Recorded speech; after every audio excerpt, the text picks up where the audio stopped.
अस्सलामुअलैकुम वरहमतुल्लाहि वबरकातुहू। बच्चों की तरबियत के हवाले से वालिदैन अनजाने में कुछ नुमायाँ गलतियाँ ख़ुद करते रहते हैं और बाद में मायूस बच्चों से हो जाते हैं कि हमारे बच्चे सुधर नहीं रहे।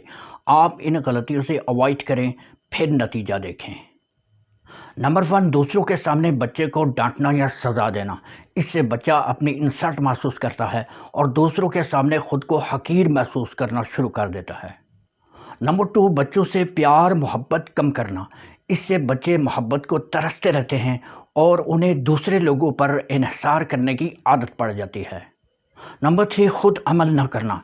बच्चे को जो कुछ भी कहें या जिस चीज़ से मना करें उस पर ख़ुद अमल अगर ना करें तो बच्चे वालिदैन को इग्नोर करना शुरू कर देते हैं। नंबर 4, बच्चे को खुली आज़ादी देना। जहाँ ज़रूरत हो वहाँ बच्चे पर पाबंदी रखना ज़रूरी है, वरना बच्चे कई हुदूद क्रॉस कर सकते हैं। नंबर 5, बच्चे पर बेजा पाबंदियाँ लगाना। बच्चों के कामों में उनकी मर्ज़ी शामिल करना बच्चों को खुद एतमाद बनने में मुआविन है। नंबर 6, बच्चों पर बेजा गुस्सा करना।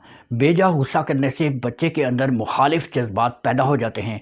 बच्चा जज्बाती मसाइल का शिकार हो जाता है और वो बच्चा लड़ाका बन जाता है। नंबर 7, बच्चे को एतमाद ना देना।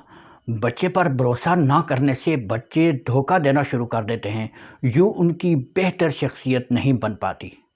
इस वीडियो का पार्ट 2 ज़रूर मुलाहाज़ा कीजिएगा, दुआओं में याद रखिएगा। नेक्स्ट वीडियो के लिए शिद्दत से मुंतज़िर रहिए। तब तक के लिए दीजिए इजाज़त। अस्सलामु अलैकुम वरहमतुल्लाहि वबरकातुहू।